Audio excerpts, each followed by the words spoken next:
Now, just prior to his 40th lunar year, because the Muslims, when they talk about years, they're talking about lunar years, which is about 11 days short of a solar year each year.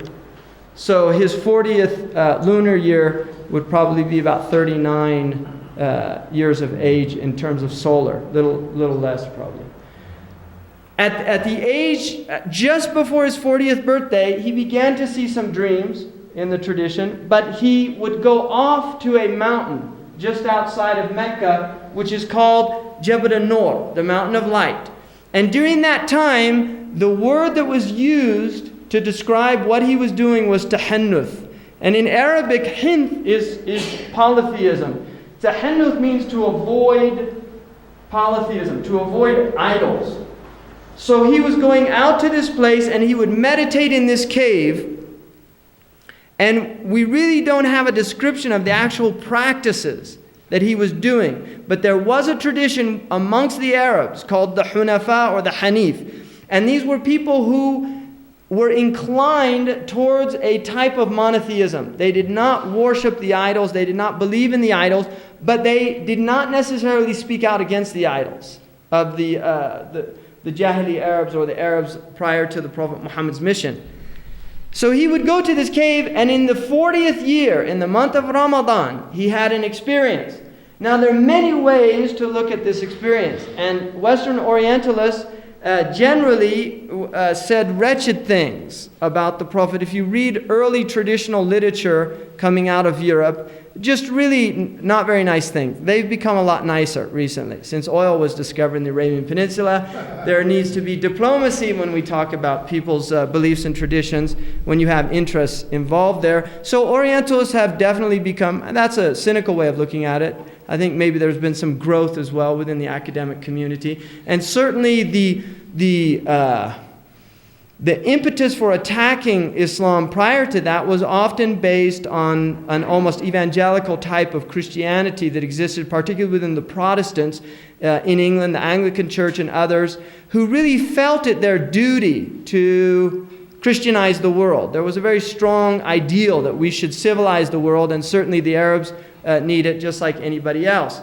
And then you have a long history within the Western tradition of just a type of antagonism between the Islamic forces, because they were world power for centuries, and the Christian forces in Europe. I mean, that tension really, they were coexisting with a lot of tension, with few exceptions in different places, like periods of time in Sicily, for instance, during the time of King Roger of Sicily, where there was a lot of interpenetration going on between the Arabs and the Christians. So in the 40th year, anyway, these Orientalists basically would traditionally say things almost like that he had epileptic fits, this type of thing. The more recent Orientalists, and not just Orientalists, but even theologians like Hans Kuhn wrote an interesting book called Christianity and the World Religions. One of the things he says in there is that we have to stop speaking derogatorily about the Prophet Muhammad, because whatever was taking place there, it was certainly, by all accounts, that we have a sincere phenomenon. In other words, he's not willing to accept, and that's his prerogative, that this was a revelation, but he is willing to accept that the person was sincerely deluded, which is a big difference from simply saying that he was insane or that he was had malintention, right? The experience was basically this. It's come down in the tradition that at the age of 40, he was in the cave and a being came to him. It was in the form of a man. And he said, Iqra. This was the first word. Iqra. Now, Iqra can be interpreted two ways. It can be interpreted recite or read.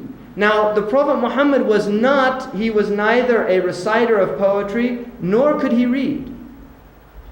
And he said at that point, he said, Ma ana biqari. I don't know how to recite, or I don't know how to read. It could be interpreted both ways. Generally, it's interpreted that he did not know how to read. Iqra a second time, Iqra a third time, and then in the tradition it says that he was actually squeezed until he thought that his sides would burst. And then he said, Iqra bismi rabbika alladhi khalaq. خلق الإنسان من علق اقرأ وربك الأكرم الذي علم بالقلم علم الإنسان ما لم يعلم.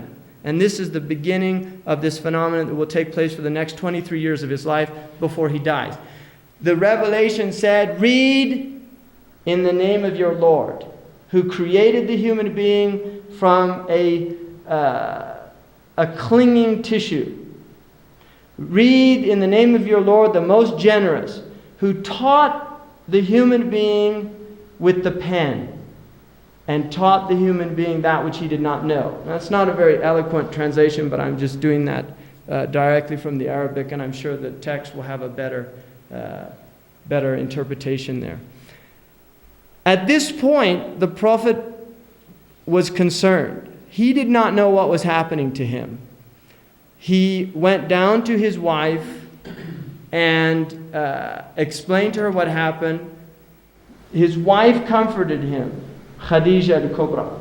She said to him, she was an older woman, and her uncle had been an Arab who converted to Christianity. She was familiar with Revelation. She said, you are a good person. You take care of the orphan. You take care of the widows. You take care of the needy, and I don't think something bad would happen to you like this. Because he thought that this might be like some kind of evil spirit or something. I mean, he did feel that. They go, she takes him to her uncle Waraqa bin Nawfal, who had some knowledge of previous books. And he says a very interesting thing. He said, this is the namus.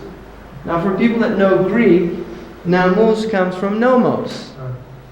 Right? And nomos means the law. So in other words, he was saying, this is namus that came to Musa. In other words, you are being given a revelation. That's what this is. And he told him, your people, when they find this out, will become your enemies and drive you from this city. And he said, would they do that? Because he had never done anything wrong to them before that. And he said, they will do that, and I wish that I was a young man, that I might be by your side doing this. Now, during the next period of time, he begins to get these revelations. The next one, Ya ayyuhal muzammiru. Oh, you wrapped, because he used to wrap himself when he would meditate, wrapped in a cloak. And these revelations begin to come with a regularity. Now, the Prophet Muhammad, in a description, sallallahu alaihi wasallam, he said that sometime the revelation came like a bell, like the ringing of a bell. In other words, it began as a vibration, and then it would move into to letters, and then into the actual words. And it's interesting because when you hear, for instance, there's a group of letters that many of the chapters of the Quran begin with. 19 chapters in the Quran begin with these letters. They're called muqatta'at. And if you hear them recited, they أعوذ بالله من الشيطان الرجيم بسم الله الرحمن الرحيم ألف لام ميم. Now you can hear the vibratory force there. And this is how some of these revelations were beginning, literally like a vibration, moving into the material world from another realm, according to the Muslim tradition.